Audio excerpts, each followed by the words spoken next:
Thursday morning. ஆக்சுவலாக routine morning ஒரு 6 o'clock நம்மளோட நார்மல் ரொட்டீன் ஸ்டார்ட் ஆகுது அப்படின்னா ஒரு ஹாஃப் அன் ஹவர்க்கு முன்னாடியாவது கம்பல்சரி நம்ம எழுந்துக்கணும்.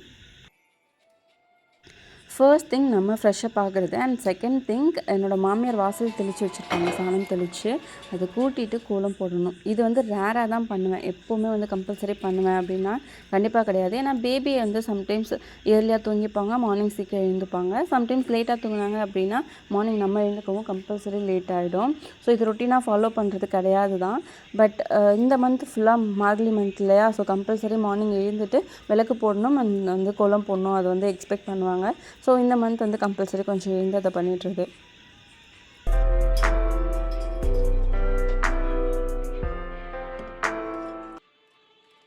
ப்ரீவியஸ் டே நைட் ப்ரிப்பேர் பண்ண ஃபுட் எதுவுமே இல்லை, 1 pot ரைஸ் மாதிரி தான் ரெடி பண்ணியிருந்தேன். ஸோ மார்னிங் எதுவுமே மீதம் இல்லை அப்படின்றதால மார்னிங் ஃப்ரெஷ்ஷாக தான் எல்லாமே ரெடி பண்ணி ஆகணும். ஸோ ஹஸ்பண்டுக்கு சட்னி அரைக்கும் போது கொஞ்சம் எக்ஸஸாக எல்லாருக்குமே சேர்த்து அரைச்சிட்டேன்.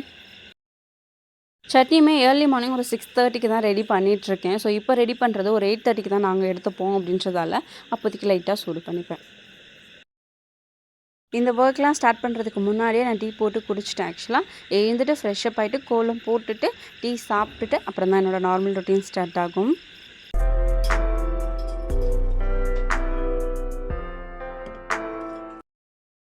மீல் பிளானிங் பண்ணி ப்ரிப்பேர் பண்ணுறதுக்கு இப்போ தான் வந்து ஸ்டார்ட் பண்ணியிருக்கேன். இது நம்மளை மட்டும் பேஸ் பண்ணி இருக்க போகிறதில்ல, ஹஸ்பண்ட் இன்லாஸ் அவங்க எல்லாமே பேஸ் பண்ணி அவங்கள்ட்ட ஒரு சில டைம் கன்சிடர் கேட்டுட்டு பண்ணிக்கலாம். மீல் பிளானிங் தான் பண்ணணும் அப்படின்றதில்ல, ப்ரீவியஸ் டே நைட் கூட என்னென்ன தேவை, நாளைக்கு என்ன ப்ரிப்பேர் பண்ணணும்னு கேட்டுட்டு கூட பண்ணலாம். பட் பேபிக்கு ஒரு சில ஃபுட் வெஜிடபிள்ஸ் வந்து டெய்லி பேசிஸில் கண்டிப்பாக கொடுப்போம். ஸோ அதை பேஸ் பண்ணி மீல் பிளானிங் பண்ணிக்கிட்டோம் அப்படின்னா பேபிக்கு வந்து வெஜிடபிள்ஸ் கட் பண்ணி பாயில் பண்ணும்போது நம்ம அதோட கொஞ்சம் எக்ஸஸாக நான் அப்படி தான் இப்போ வரைக்கும் ப்ரிப்பேரும் பண்ணிகிட்ருக்கேன். இருந்தாலும் மீல் பிளானிங் இல்லாமல் ஆன் த ஸ்பாட்டில் என்ன தோணுதோ அது மாதிரி பண்ணிகிட்ருக்கிறதால கொஞ்சம் கஷ்டமாக இருக்க மாதிரி ஃபீலாக இருக்குது. ஸோ மீல் பிளானிங் பண்ணி வச்சிட்டோம் அப்படின்னா வெஜிடபிள்ஸ் பர்ச்சேஸ் பண்ணுறதுக்கும் கொஞ்சம் ஈஸியாக இருக்கும். பிளான் பண்ணி வச்சிட்டோம் அப்படின்னா ஒர்க்கும் வந்து மார்னிங் எழுந்து கடகடன்னு ரெடி பண்ணிடலாமே அப்படின்ற ஒரு ஐடியாவில் இருக்கேன்.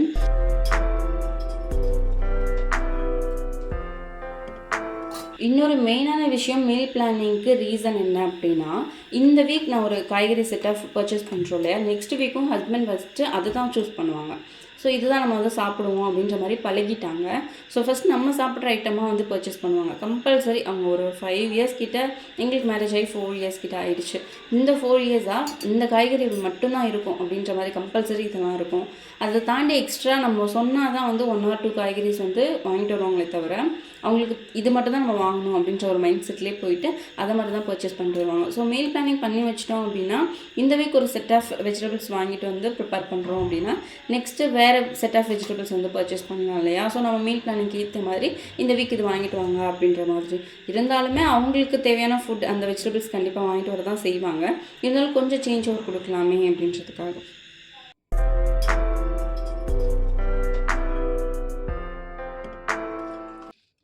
கண்டிப்பாக நிறைய வெஜிடபிள்ஸ் யூஸ் பண்ணாமல் தான் இப்போ வரைக்கும் குக் பண்ணிகிட்ருக்கோம். எனக்கே வந்து நிறைய தோணிட்டு தான் இருக்குது. பட் நான் இப்போ தான் கொஞ்சம் கொஞ்சமாக குக் பண்ண ஸ்டார்ட் பண்ணியிருக்கேன் அப்படின்றதால இப்போ தான் இது வந்து ஃபாலோ பண்ணவே ஆரம்பிக்கிறேன். அதுவும் பேபிக்கு எல்லா செட் ஆஃப் வெஜிடபிள்ஸும் கண்டிப்பாக கொடுத்தாகணும்.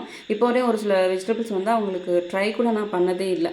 ஸோ அந்த மிஸ்டேக் பண்ணிடக்கூடாது அப்படின்றதுக்காக மீல் பிளானிங் பண்ணிவிட்டு இன்றைக்கி வந்து இதுதான் ப்ரிப்பேர் பண்ண போகிறோம் இந்த வீக் ஃபுல்லாக அப்படின்றதுக்காக அதை பர்ச்சேஸ் பண்ணிட்டு வர சொல்லிட்டோம் அப்படின்னா கண்டிப்பாக அதை பர்ச்சேஸ் பண்ணிட்டு வந்துடுவாங்க.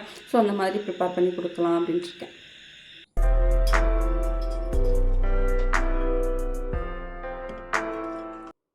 மார்னிங் பிரேக்ஃபாஸ்ட் லஞ்ச் ஒர்க் ரெண்டுமே ஃபினிஷ் பண்ணிட்டேன். ஃபினிஷ் ஆனதுக்கப்புறம் ஒரு செட் ஆஃப் வெசல்ஸ் வந்து சேரும் இல்லையா, அது கொஞ்சம் பல்காக இருக்க மாதிரி எனக்கு தோணும். ஸோ அதெல்லாம் வாஷ் பண்ணி வெளியில் நல்லா கொஞ்சம் வெயில் இருந்தது, ஸோ காய வச்சுட்டு வந்துட்டேன். அது ட்ரை ஆகிற கேப்பில் நான் பிரேக்ஃபாஸ்ட் ஆக்சுவலாக எடுத்துக்கணும், எனக்கு அன்றைக்கி மார்னிங் சாப்பிடவே தோணலை. ஸோ கொஞ்சமாக ஃப்ரூட்ஸ் இருந்தது, கொஞ்சம் ஜூஸ் இருந்தது. ஸோ ஜூஸ் அண்ட் ஃப்ரூட்ஸ் தான் அன்றைக்கி மார்னிங் பிரேக்ஃபாஸ்ட்டுக்கு எடுத்துக்கிட்டேன். இந்த வீக் ஃபுல்லாக நான் பெரிய நெல்லிக்காய் ஜூஸ் தான் எடுத்துக்கிறேன். அது ஜூஸாக டீடாக்ஸ் வாட்டரா அப்படின்றது எக்ஸாக்டாக எனக்கு தெரியல. மேபி டீடாக்ஸ் வாட்டர் அப்படின்னா மார்னிங்கே ஃப்ரெஷ்ஷாக ரெடி பண்ணி வச்சுட்டு ஈவினிங் வரைக்கும் மேபி எடுத்துப்பாங்களா இருக்கும். பட் நான் வந்து பர்ச்சேஸ் பண்ணிட்டு வந்ததும் லைட்டாக ஸ்லைஸ் மாதிரி கட் பண்ணி ஒரு கிளாஸ் பாட்டிலில் வாட்டர் அண்ட் சால்ட் ஆட் பண்ணி டிப் பண்ணி ஃப்ரிட்ஜில் ஸ்டோர் பண்ணி வச்சுருவேன்.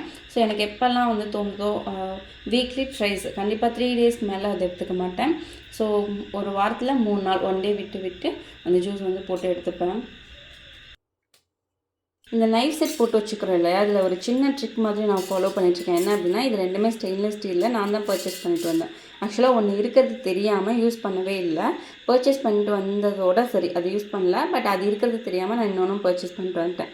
இது 2யுமே யூஸ் பண்ணிக்கலாம், நல்லா தானே இருக்குன்னு சொல்லிட்டு 2யுமே அட் அ டைமில் யூஸ் பண்ணிட்டு இருந்தேன். பட் எனக்கு இடமும் வந்து அது ரொம்ப அடைச்சலாக இருந்த மாதிரி இருந்தது. கொஞ்சம் எனக்கு ஸ்பேசிஸ் இல்லாத மாதிரி இருந்ததா.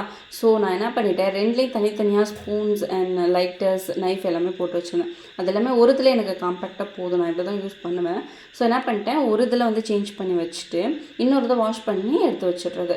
நெக்ஸ்ட்டு இது கொஞ்சம் மெஸ்ஸி ஆகிற டைமில் அந்த இதை எடுத்து இதில் ஃபுல்லாக மாற்றி எடுத்து வச்சுட்டு இதை வந்து வாஷ் பண்ணி எடுத்து வச்சுடுறது. ஸோ நமக்கு weekly twice or monthly 2 times ஒரு கிச்சனுக்கு சேஞ்ச் ஓவர் கொண்டு வந்த மாதிரி இருக்கும். அவ்வளோ சேஞ்ச் ஓவர் வந்து இது கொடுக்காது தான்.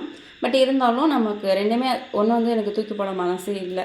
ஸோ டீக்ளேட்டர் அந்த மாதிரி பண்ணணும்னு தோணுனா கூட வாங்கிட்டோமே யூஸ் பண்ணிப்போம், எப்போ இருந்தாலும் தேவைப்படும் அப்படின்ற ஒரு மைண்ட் செட் இருந்துகிட்டே தான் இருக்குது.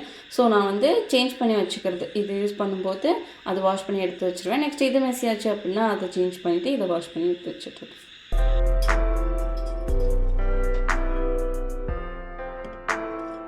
டைம் இப்போ 10:40 கிட்ட ஆகுது. பேபிக்கு ஃப்ரூட்ஸ் ஆர் வெஜிடபிள்ஸ் ஏதாவது இந்த டைமில் கொடுப்பேன். அன்றைக்கி பொட்டேட்டோஸ் பாயில் பண்ணி வச்சுருந்ததால் அதை கொடுத்துட்டேன். எனக்கும் கொஞ்சமாக டீ போட்டு எடுத்துக்கிட்டேன்.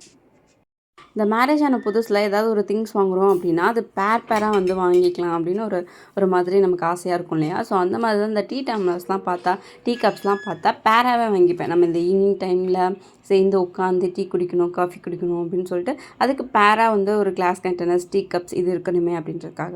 பட் வாங்கிட்டு வந்ததுலேருந்து நான் மட்டும்தான் யூஸ் பண்ணுறேன். அவங்களோட டீ கப் வந்து அப்படியே தான் இருக்கும். ஸோ ரொம்ப நாள் ஆச்சு இந்த கிளாஸ் கண்டெய்னரில் டீ குடிச்சு அப்படின்னு சொல்லிட்டு அன்றைக்கி அதுதான் எடுத்திருந்தேன். பட் என்னாச்சு அப்படின்னா, நான் வந்து ஒரு டம்ளரில் எடுத்துப்பேன் எப்போதுமே டீ. அதை வந்து இந்த கிளாஸ் கண்டெய்னரில் நான் டீ கப்பில் மாற்றும்போது ஹாஃப் ஆஃப் த அமௌண்ட் தான் வந்துச்சு. ஸோ பேலன்ஸ் இருந்த டீ தான் நான் பேபிக்கு ஃப்ரூட்ஸ், வெஜிடபிள்ஸ் கொடுக்கும்போது நானும் அப்போ எடுத்துக்கிட்டேன். மார்னிங்கே லஞ்ச்லாம் ப்ரிப்பேர் பண்ணி வச்சுட்டேன். சாம்பார், ரைஸ் அண்ட் ரசம் தான் இருந்தது. மார்னிங் பேபிக்கு பொட்டேட்டோஸ் வந்து பாயில் பண்ணி கொடுத்துருந்தேன் இல்லையா. ஸோ இப்போ வெண்டைக்காய் கொடுக்கணும். ஸோ வெண்டைக்காய் பேபிக்கும் ஃப்ரை பண்ணிவிட்டு எங்களுக்குமே பொரியல் மாதிரி ரெடி பண்ணிக்கலாம் அப்படின்றதுக்காக. ஏன் வந்துட்டு அடிக்கடி வெண்டைக்காய் அண்ட் பொட்டேட்டோஸ், கேரட் இதெல்லாம் பாயில் பண்ணி தரேன் அப்படின்னா, இதுதான் பேபி கொஞ்சம் அதிகமாக லைக் பண்ணி சாப்பிட்றாங்க. ஃபோர்ஸ் பண்ண வேண்டியதில்லை. அவங்களே விளையாண்டுட்டு வந்து எடுத்து சாப்பிட்டுப்பாங்க. அந்த மாதிரி லைக் பண்ணுறாங்க. ஒரு சில வெஜிடபிள்ஸ் தான் நான் ட்ரை பண்ணியிருக்கேன். பட் ரொம்ப ஃபோர்ஸ் பண்ணி கொடுக்குற மாதிரி இருக்குது. ஸோ அவங்களுக்கு பிடிச்சது அடிக்கடி இப்போதைக்கு கொடுப்போமே அப்படின்றதுக்காக தான் இதே வந்து நான் ஆல்டர்னேட்டிவாக மாற்றி பண்ணிகிட்ருக்கேன். லஞ்ச்லாம் சாப்பிட்டு முடிச்சுட்டு அகைன் ஒரு செட் ஆஃப் வெசல்ஸ் வாஷ் பண்ணணும். அதுக்கு முன்னாடி வெளியில் ட்ரையாக இருக்க வெசல்ஸ்லாம் எடுத்து அரேஞ்ச் பண்ணி வச்சிட்டோம் அப்படின்னா இன்னொரு ஒர்க்கும் நமக்கு ஃபினிஷ் ஆகிடும். ஈவினிங் கொஞ்சம் ரிலாக்ஸ்டாக ஒர்க் பார்க்கலாம். சமைக்க ஸ்டார்ட் பண்ணுறதுக்கு முன்னாடி எல்லா செட் ஆஃப் வெசல்ஸ், ஸ்பூன்ஸு, கரண்டி எல்லாமே அந்தந்த ப்ளேஸில் இருந்தால் மட்டும்தான் ஒர்க் பார்க்க கொஞ்சம் ஈஸியாக இருக்குது. வாஷ் பண்ணுறதுக்கு ஒரு செட் ஆஃப் வெசல்ஸ் இருக்கும்போது நம்ம இங்கே குக் பண்ண ஸ்டார்ட் பண்ணோம் அப்படின்னா நமக்கு ஏதோ டபுள் த ஒர்க் மண்டேல இருக்க மாதிரி ஃபீலாக இருக்கும்.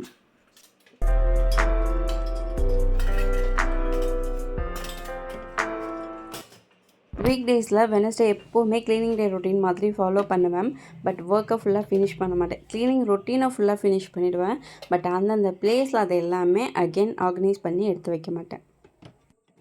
நம்ம குக் பண்ணிவிட்டு பேபியும் பார்த்துட்டு ஃபுல்லாக டீப் க்ளீனிங் மாதிரி பண்ணிவிடுவோம். இன்னொன்று பிளான் பண்ணிப்பேன். இன்றைக்கி வந்து இந்த ரூமில் க்ளீனிங் டே ஃபாலோ பண்ணுறேன் அப்படின்னா நெக்ஸ்ட் வீக் வந்து கிச்சன், நெக்ஸ்ட் வீக் வந்து ஹால் அந்த மாதிரி தான் ஃபாலோ பண்ணுவேன்.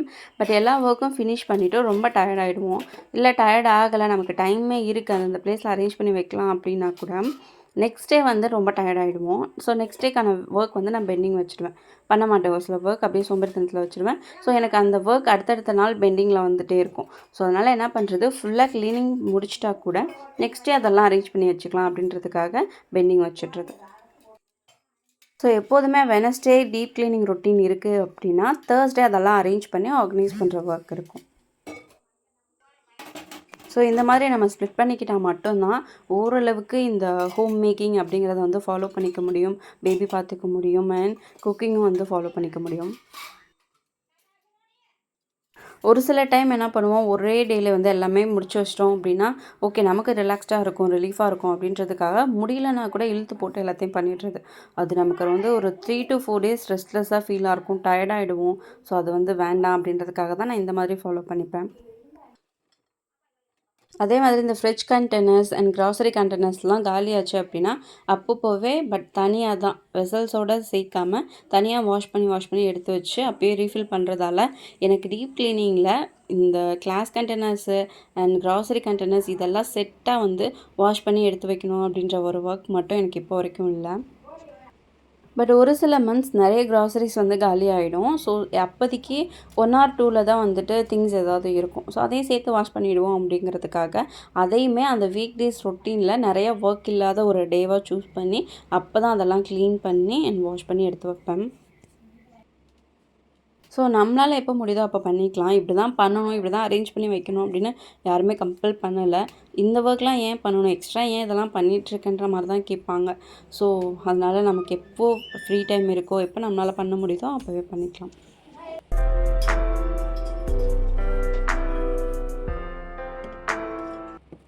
பேபியோட மெடிசன்ஸ் கொஞ்சம் டீக்ளட்டாக பண்ண வேண்டியது இருந்தது. யூஸ் பண்ணது அண்ட் எக்ஸ்பைரி டேட் ஆனது அதெல்லாம் செக் பண்ணது. எக்ஸ்பைரி டேட் ஆனது மோஸ்ட் ஆஃப் த டைம் வச்சுக்க மாட்டோம்.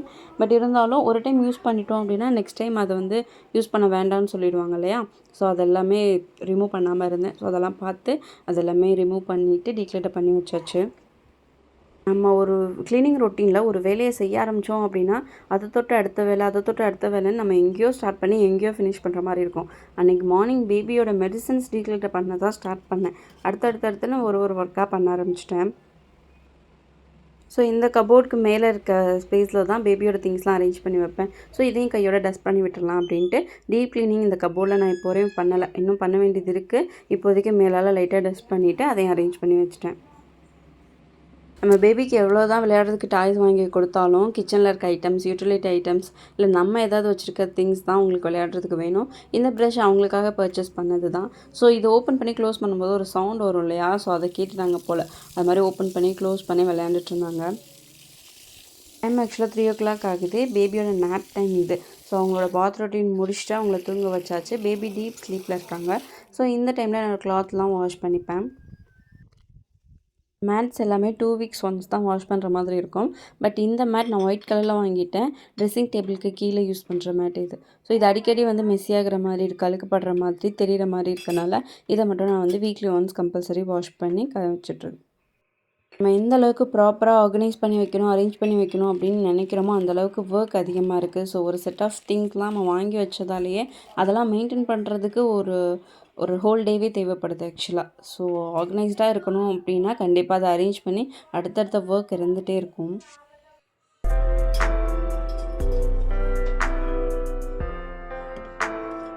ஸோ அந்த டேவோட எல்லா ஒர்க்கும் ஓரளவு ஃபினிஷ் பண்ணிவிட்டேன். இனிமேல் டேரெக்டாக டின்னர் மட்டும்தான் ரெடி பண்ணணும். அண்ட் லாஸ்ட் ஃபைனலாக இந்த டேவோட 3வது டீ இது நான் எடுத்துக்கிறது. என்னோடய டே அன்றைக்கி அப்படி தான் இருந்தது. ஹோப் உங்களோட டேவும் ரொம்பவே சூப்பராக போயிருக்கும். நெக்ஸ்ட் ஒரு இன்ட்ரெஸ்டிங்கான வீடியோவில் பார்க்கலாம். என்னோடய வீடியோஸ் உங்களுக்கு பிடிச்சிருந்துச்சுன்னா please keep watch and supporting me and thanks for வாட்சிங்.